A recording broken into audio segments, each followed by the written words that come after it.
This unit's about effective financial management. It's Unit 3 in Topic 3.3 of the Edexcel specification. You can get the specification online. This slide shows the main topic areas that you need to cover, and we'll cover in this video. How to improve cash flow, how to improve profit, break-even charts and analysis, and financing growth. And I think the key to getting good grades in the exam for these topic areas is practice. There are a few formulas which can be tricky to remember, but once you've got used to using them, there's no real problem in getting through the material.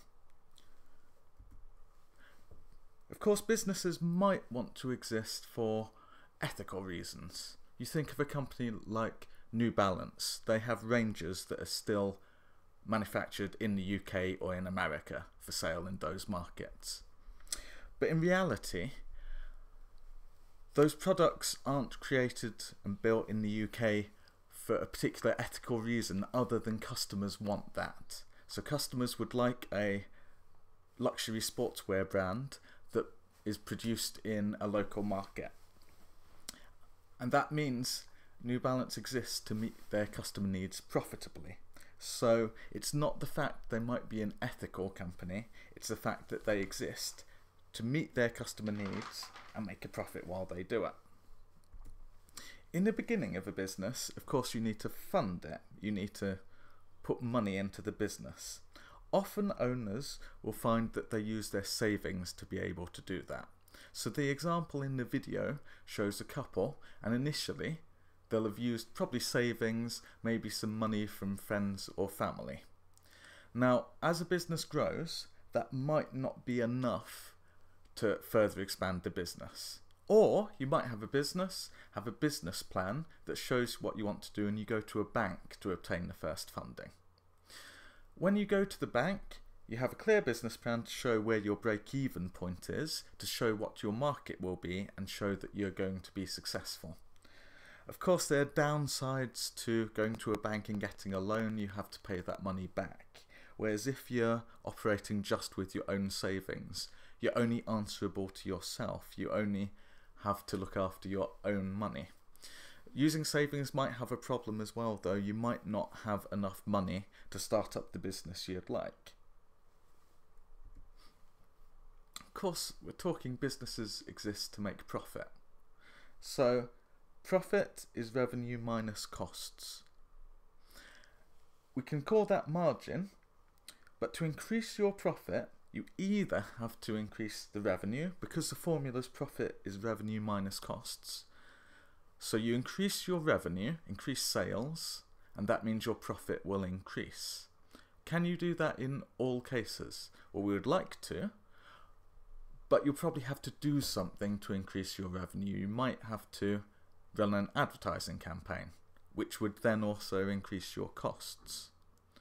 You might just make more of an item to be able to sell it, but that would also increase your costs. You need to think very carefully. When you increase your profit, your revenue has to increase, but you also need to keep costs under control. So you might think, I'll keep revenue the same and just decrease costs, and that would increase profit. How could you decrease costs? Lay off some staff? You could do, but you might find it more tricky then to serve your customers.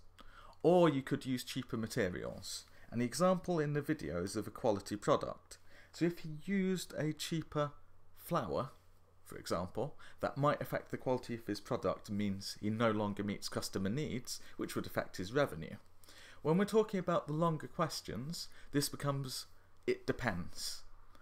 How can we increase profit? We can either increase revenue or decrease costs. Which would you do? It depends, because when you change one of those, it kind of changes the other. And your answer would explore these ideas. Cash flow is something some students find a little bit tricky. Cash flow is the money you have within the business. So within the business, that money exists, so every month, for example, you can pay the rent. So the cash is used for perhaps rent. You need to make sure the money in the business every month is enough to cover that rent. How do you do it? By having money into the business, revenue. So when money comes in every month, it needs to be enough to pay the bills every month. If not, we run out of money. And when we do that, our business often goes into perhaps administration, which is where a bank takes over because you can't pay your debt. This happened recently with British Home Stores. You'd think, how can that happen? How can they not pay their debts? Well, their cash flow is negative and they ran out of cash within the business. So they needed to pay staff salary, they needed to pay rent. Well, why don't they just reduce the amount of salary they pay? If British Home Stores got rid of all their staff, who would serve their customers? They could get rid of some staff, which would lower the cash outflow, but they might not service their customer needs as well. So perhaps British Home Stores can look at the cash inflow, the money into the business, and boost that to keep enough cash in the business so the company can grow and exist. Well, how could they do that? They could increase sales. To increase sales, though, you need to have products to sell. If you just leave the stock in the shop and sell that without buying more, that's called destocking. A short-term way of increasing cash flow, a very good one in the short term. But if you sell all the products in your store and don't replenish them, you're going to run out of stock and have nothing to sell. And in the end, people walking in an empty store won't buy anything, and in the long term, destocking cuts your cash flow. So, generally speaking, to increase your revenue, you have to sell more, so that's increased cash inflow, but you're at risk then of also increasing your cash outflow because the cash is also used to buy more stock. So it's another case of, it depends. You have to manage your cash flow to make sure your business is effective, and you need to make sure it's in balance so you don't run out of money. Your cash inflow and your cash outflow don't leave you with a business which can't pay its bills. So you might need to increase your cash outflow, and here's the logical train of thought we're thinking about. You can destock, which is sell the items you already have in your business. That would increase your revenues without increasing the costs too much, because you might have to have a few more people on the tills, but you don't have to buy that new stock, so your revenue is increased. So you have a greater cash inflow and have greater cash in the business. But for a better answer, you're thinking in the long term.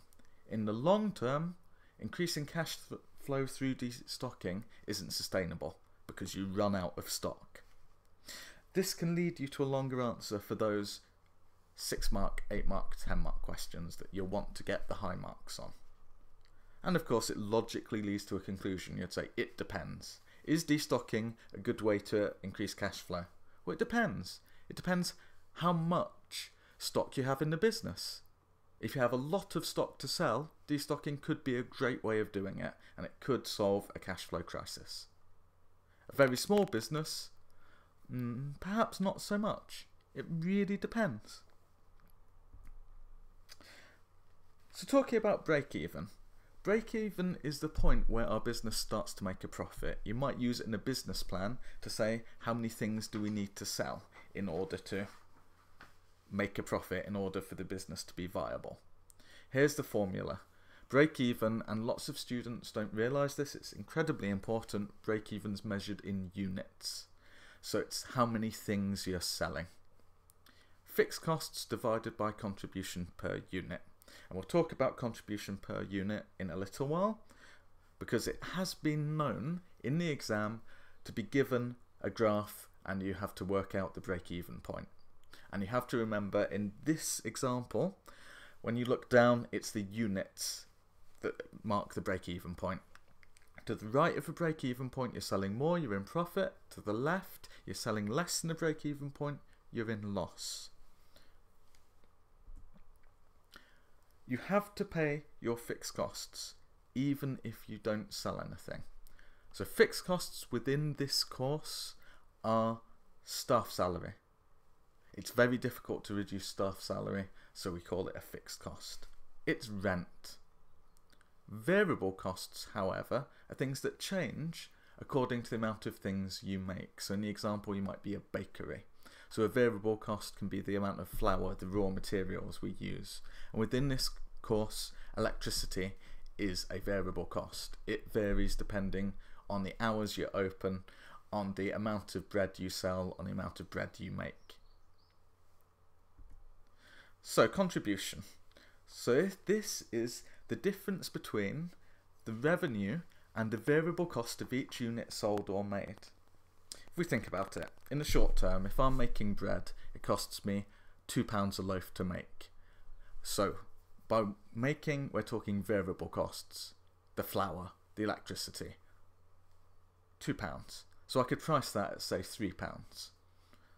So surely you'd think 3 minus 2, I'm making £2 profit. But then we're not covering the rent. So for each loaf of bread we sell, are we making a loss of, say, £1,000 a month for the rent? Well, no, obviously not. You're making £1 for each loaf of bread you sell, but each loaf of bread has to go to paying that fixed cost, which is the rent, the apartment. Sorry, the bakery.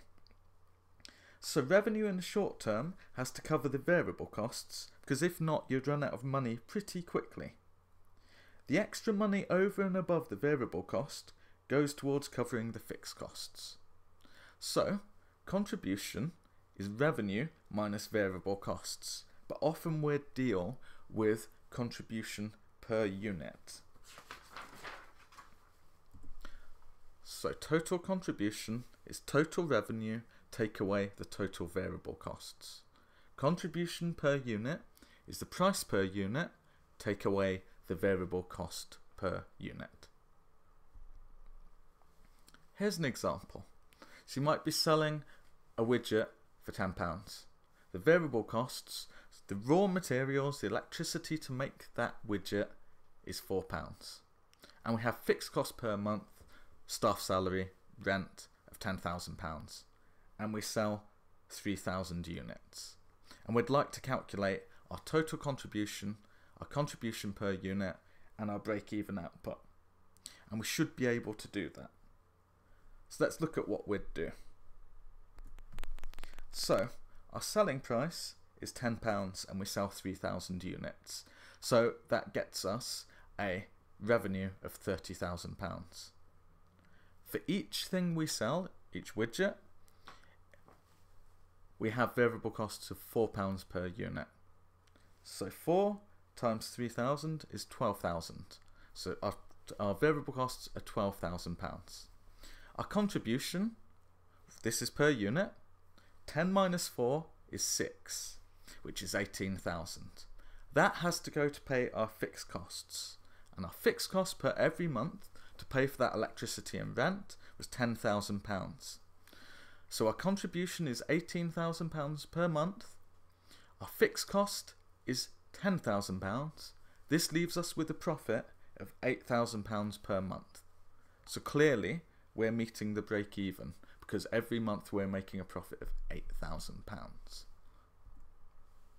So our break even output is our fixed costs over our contribution per unit. And our fixed costs were £10,000. Our contribution per unit was £6, leaving us 1,667. So that's our break-even output. That's the amount of loaves of bread we would have to make a month in order to break even. Anything over that, we're in profit. Because the break-even point is that point where we're meeting our fixed costs. And that's the relationship between contribution and break-even. Just coming back to the original point. Profit is revenue minus costs. So your costs are your fixed costs and those variable costs. They can be quite tricky to decrease. It's difficult to be able to get rid of staff or to negotiate with them to cut their salary. Hi, we're in a bit of trouble, we want to half your salary. Your staff might well say no at that point and go and find a job elsewhere, causing you problems. You have to train more staff to replace them. Costs are tricky things. Increasing revenue, that could also be tricky. You could increase your selling price. but only if a customer sees the value in your product and will accept that and will buy everything you make. So if you increase the price of a loaf of bread from £4 to £6, you'd make more profit for each one sold, but it doesn't apply if you don't sell any. And remember, when you answer the longer questions, think about it depends conclusion. It depends. It depends how big the company is. It depends. In the short term, we might be happy making less profit, whereas in the long term, you might want to build your business and expand it.